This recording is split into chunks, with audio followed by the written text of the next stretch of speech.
Hey guys, thank you for checking out our video today. My name's Sean Elders. Like, subscribe, comment down below, hit the bell so you can be notified every time we get a new video. Today we're going to be talking about the 12 staples of combat for the stand-up game. Let's get started.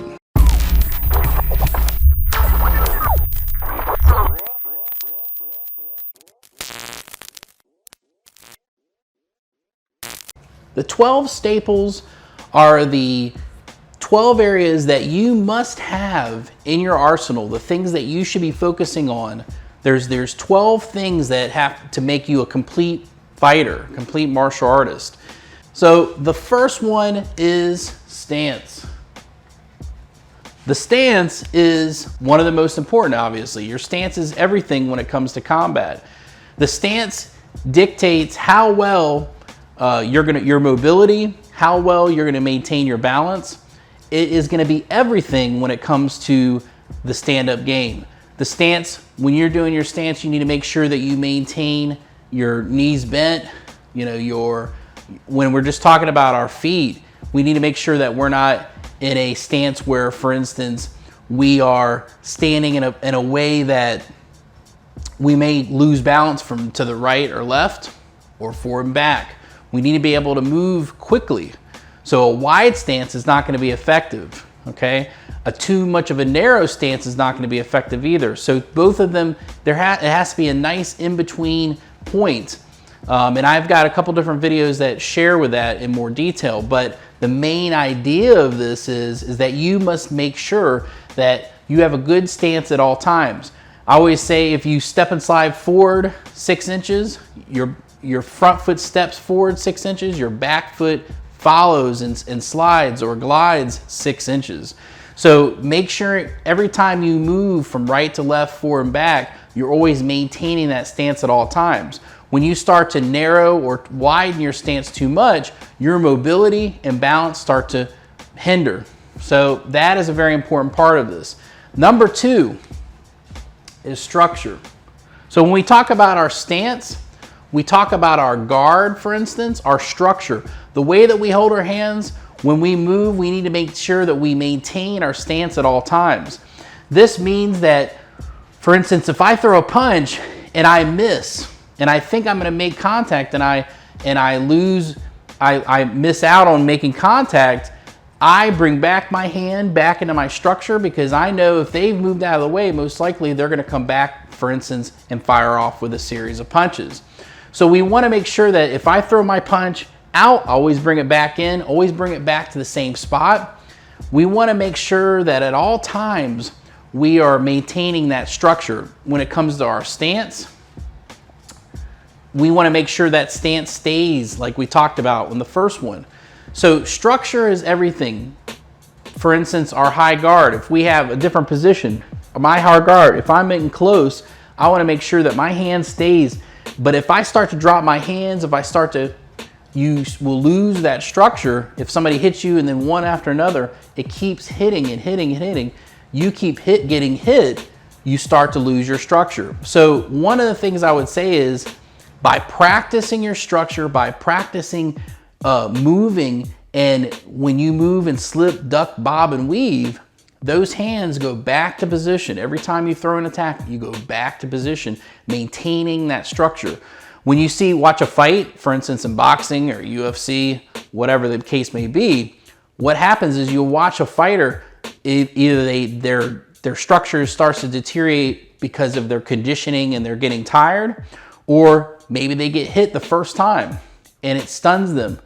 And instead of always going back to their structure, to be able to rely on that first, because if you can maintain that structure, you'll be able to maintain your situation better than if it starts to fall apart, your hands start to drop, you start to lose your positioning. If your hands are down, you can't always punch and get there as quickly as if my hands are up. This is shorter than this and this. So all those things are very important. Our structure also, when it comes to our footwork and everything, when we throw a kick or whatever, we want to go back to that structure. We want to go back to a good stance. So the third one is body mechanics. Body mechanics are, I would say, one of the most important things when it comes to punching and kicking, doing your slipping, ducking, bobbing, and weaving, always make sure that the body mechanics are correct, okay? So for instance, if I throw a cross, when I throw that cross, I wanna make sure that my foot rotates, my hip rotates. I'm using my whole body to do the attacks. When I slip, for instance, I'm using my body to do it, and I wanna make sure that it's done correctly.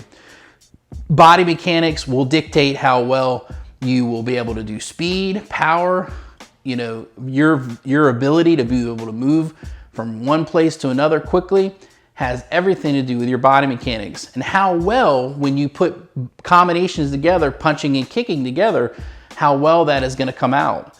So if you're focused on your body mechanics and making sure that you maintain that while you're doing your combinations, you're gonna see a big difference. So the fourth one is tools. So when we start to think, when I talk about tools, I'm talking about making sure that I maintain the structure of my punch. For instance, when I throw a jab, okay, I don't want to flare my elbow out. I want to make sure that my tool is doing the best it can. When I throw a cross, same thing. When I throw a hook, when I throw that hook, my elbow's in the right spot, my body's in the right spot, when I rotate my hips properly, all that stuff. But the main thing is that when we talk about our tool, we are mastering our tool. Mastering the tool means that we have to isolate that tool and do it over and over and over again, developing our ability to do it properly, put body mechanics behind it, do it within our structure, and do it within our stance. And then eventually, which is the next one, is our target. Being able to hit the target every single time by using that tool. So for instance, when we're doing our boxing on the bag, for instance, okay, you could take a piece of tape, put it on the bag, and then you move around and you hit that target over and over again, practicing one specific tool. And then over time, you can, after you've worked all your tools and put thousands and thousands of repetitions into your accuracy with your tool on the bag, for instance, you can start to put those combinations together and try to hit that same target over and over again. So your target is super important, because if you can't hit a sitting target, how are you going to hit a moving target? For instance, when you're going against a fighter and you're having to deal with somebody that's moving around and that is more, you know, you're just not having something sitting there. They're moving around, ducking their heads, keeping their head moving. You have to get that structure down first. So by isolating and focusing and developing your tools, for instance, if I do it, I'm just going to stick with saying a jab cross, for instance. Being able to hit with a jab cross and be able to hit that target that's sitting there on a bag, that's going to be more effective. Then eventually you'll have to have somebody either put a focus mitt up and move around and make that focus mitt move, and then be able to develop hitting that target. So there is an evolution. It even goes farther than that. But today what we're doing is we're focusing on those 12 staples. So this is all the aspects that you need to know about what it is. How do I develop my targeting system? So after targeting system, we need to understand range.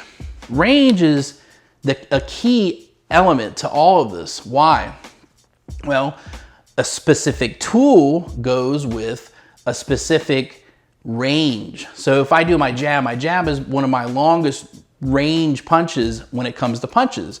But my front kick or my side kick, for instance, is my longest tool that I have. So being able to move and adjust our stance based on what tool I'm using inside of a combination is everything. So understanding that's why bag training is very important, because we need to be able to understand what tool I can use at what range. Okay, then number 7 is timing. I'm gonna say timing is everything. If your timing is not right, all the other things don't make a difference. And why do I say that? Well, you have to be able to have the timing to be able to hit the target, okay? That means that all these other things, 1 through 6, have to be mastered, have to be structured, because your timing to be able to see the target and hit the target is very important. And that brings us into the next one, which is footwork. Footwork is everything. Footwork helps you with timing. It helps you get to the right range, to use the right tool, to be able to hit the target. This is so imperative. I'm trying to help you explain that all these things come together as one. So when you practice, you can actually specifically practice one of these 12. You have to have footwork. Footwork gets you from one place to another, okay? I always say this because footwork is helping you to dictate whether you're in a good position or a bad position, okay? So footwork is everything when it comes to stand-up game, okay? Then we get into our 2 aspects, which are line familiarization. And there's 2 aspects to line familiarization. A lot of people might say, what is that? What's line familiarization? Because most people do not ever talk about line familiarization. And there's 2 aspects to line formation that we're going to talk about today. One is being able to ID and understand and be able to see an attack coming and be able to properly respond to that attack.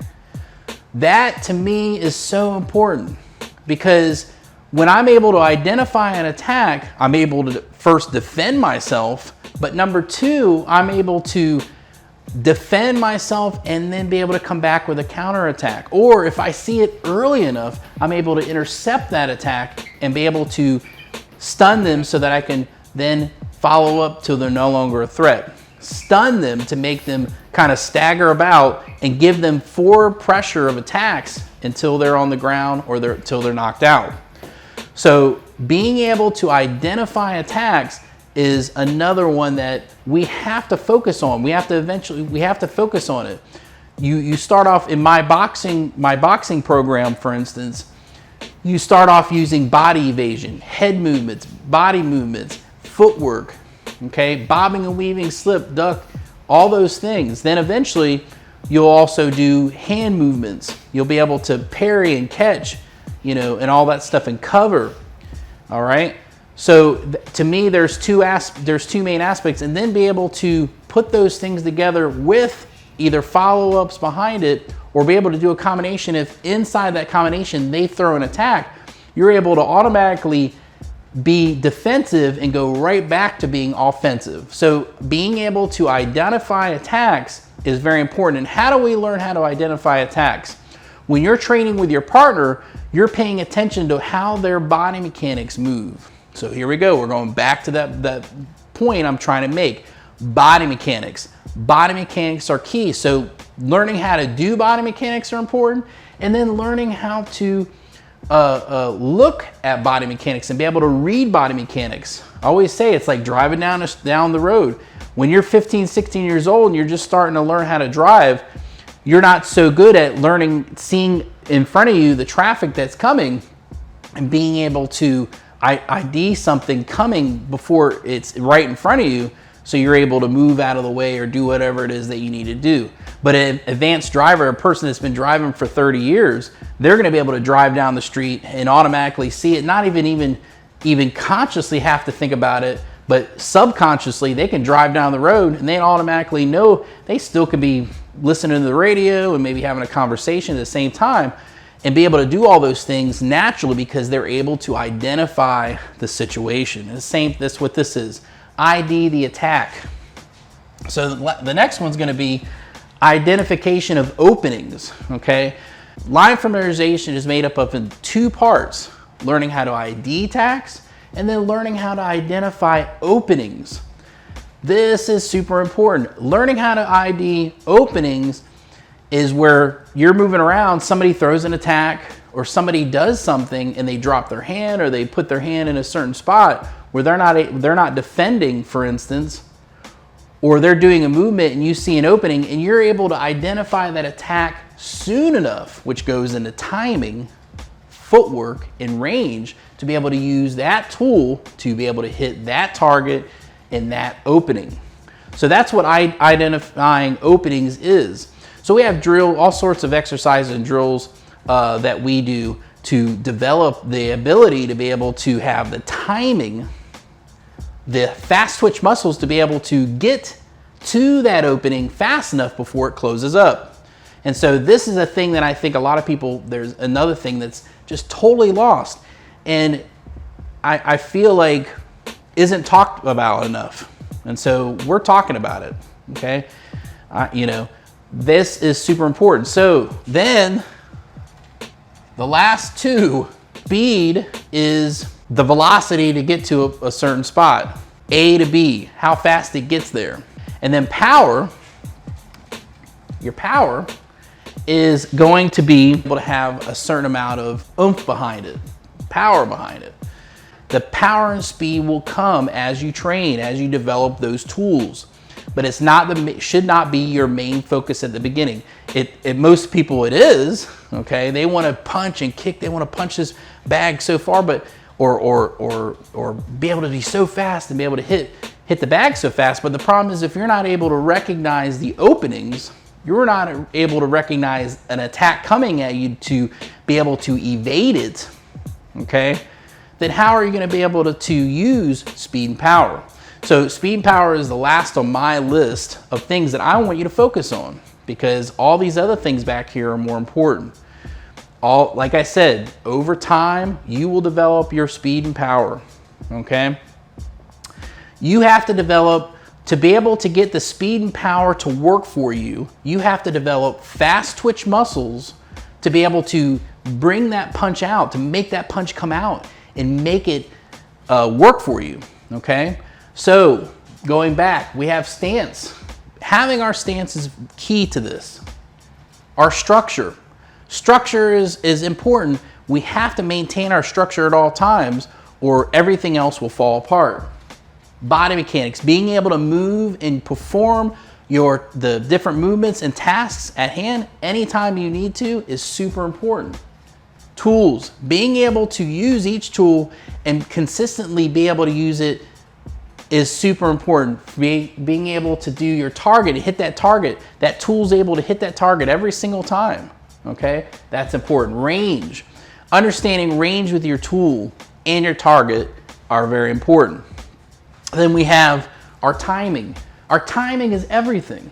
So timing is very important because we have to be able to first understand and develop our own internal timing, then be able to learn other people's timing quick enough to be able to take advantage and know when they're going to throw attacks or defend or move a certain way.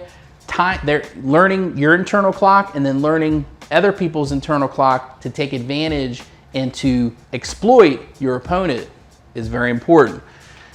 Footwork, everything in stand-up game. Okay, footwork is everything in your stand-up game, and the reason why is because it helps you get to an advantage, okay?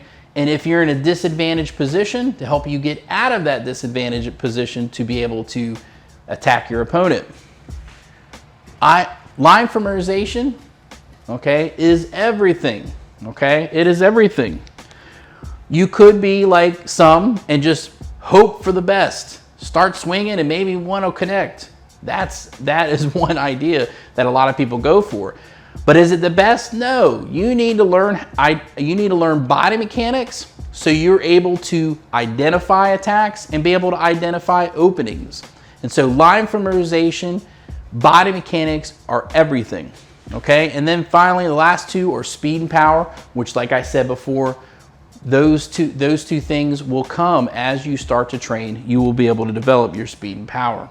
But you must be able to identify openings, identify attacks, and then be able to use your body. For instance, if somebody throw a jab at you and you slipped out of the way and you came back with a series of combinations, or you intercepted that jab with a split entry, for instance, and you came back with a series of combinations.